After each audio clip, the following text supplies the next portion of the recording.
हमारे साथ पूर्व मिस इंडिया और मशहूर अभिनेत्री जूही चावला जी जुड़ी हुई है। तो आइए उनके ही फिल्म के बारे में उनके ही शब्दों में कुछ जानती हूँ और बताना चाहती हूँ। मैं आपसे जानना चाहूँगी जो ये जो फिल्म है एक बहुत ही मतलब आपका इसमें नेगेटिव रोल है, तो इसके बारे में आप कैसा है आपका एक्सपीरियंस रहा, क्या कहना चाहेंगे?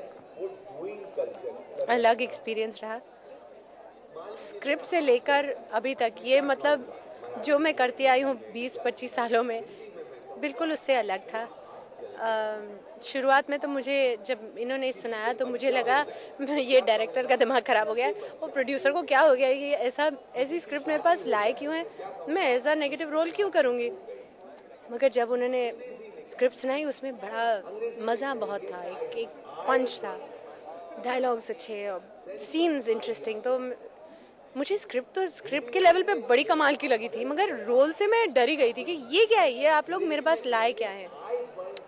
मगर जब डायरेक्टर ने मुझे एक्सप्लेन किया कि कैसे ट्रीटमेंट होगी, how he wants me to play it, being myself, he said you just be yourself, you don't have to change anything.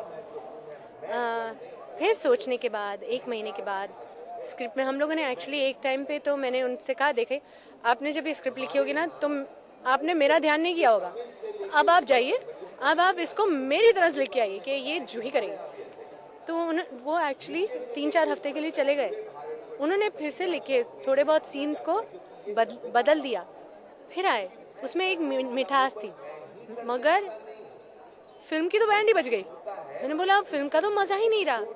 फिर मैंने बोला नहीं, अगर ये करना है तो उसी तरह करना है जिस तरह आपने पहले लिखे थे। तो फिर मैंने उसे अपनाया और जिस तरह मेरे डायरेक्टर मुझे पढ़ के सुना रहे थे ना सीन्स, मुझे बड़ा दिलचस्प लग रहा था। तो फिर जब मैंने रोल एक्सेप्ट किया, मैंने कहा मुझे आप जो कर रहे हैं ना मुझे वही करना है। तो मेरी कोशिश ये रही कि मैं उनकी कॉपी करके, वो जो फेशियल उनका एक्सप्रेशन था या थोड़ी बॉडी लैंग्वेज उनकी हो जाती थी, मैं वो करना। जूही जी, आपके ये प्रोमो पहले बार आपके अगर आपके बच्चे देखे तो उनका कैसा रहा, वो किस तरह से रिएक्ट किए? मेरे बच्चों ने मेरी ज़्यादा फिल्में देखी नहीं है, क्योंकि उनके आने के बाद तो मेरी फिल्में वैसे ही कम हो गई।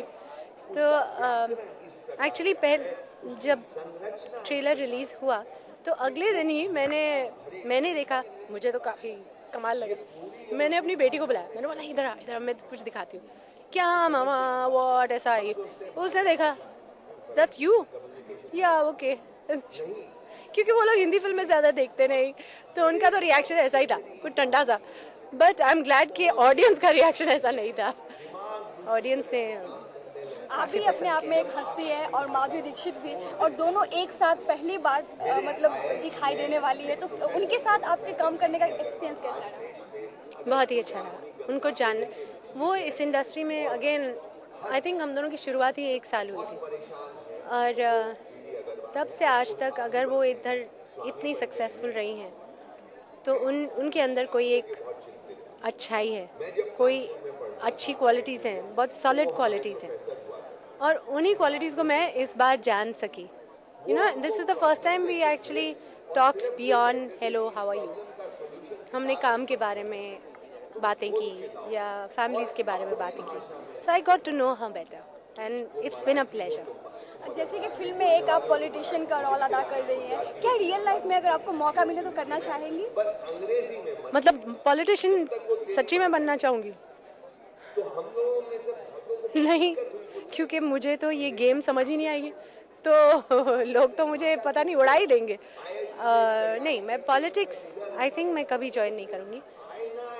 जो मैं करना चाहूँगी वो है कि कुछ अच्छे काम, कोई एनजीओ से जुड़कर उन्हें अपना सपोर्ट देकर, कोई, क्योंकि आप पॉलिटिशियन शायद किस लिए बनते हैं, आई होप कि अपने देश को आगे बढ़ाने के लिए, मगर आई थिंक कहीं कहीं पॉलिटिक्स में इतने गुम हो जाते हैं कि वक्त ही नहीं मिलता अपने देश पर ध्यान देने का।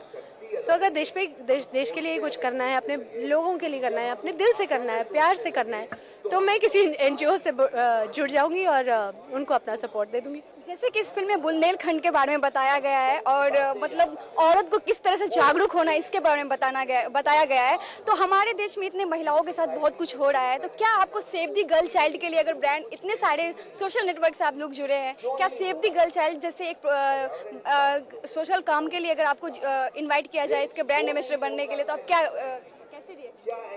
नहीं, मैं तो कोई भी अच्छा काम हो, मुझे सच्ची यही लगता है कि there are so many places I would like to be, where I would like to, क्योंकि लोग जेन्युइनली कुछ अच्छा करने जा रहे हैं, सफाई से कर रहे हैं। मुझे बहुत बार ऐसा लगता है कि मैं इधर भी चली जाऊँ, उधर भी चली जाऊँ, फिर लगता है मैं कहाँ कहाँ जाऊँ। ऐसा कोई प्रोग्राम हो तो मैं चली ही जाऊँ।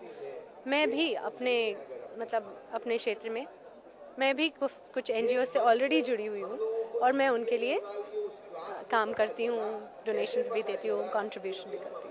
मैडम, बुंदेलखंड में जैसे ये फिल्म शूट हुई है, तो वहाँ का एक्सपीरियंस कैसा रहा? वहाँ के लोगों से कुछ ना कुछ मिले होंगे, तो वहाँ के लोगों के लिए मतलब किस तरह से आपका रहा?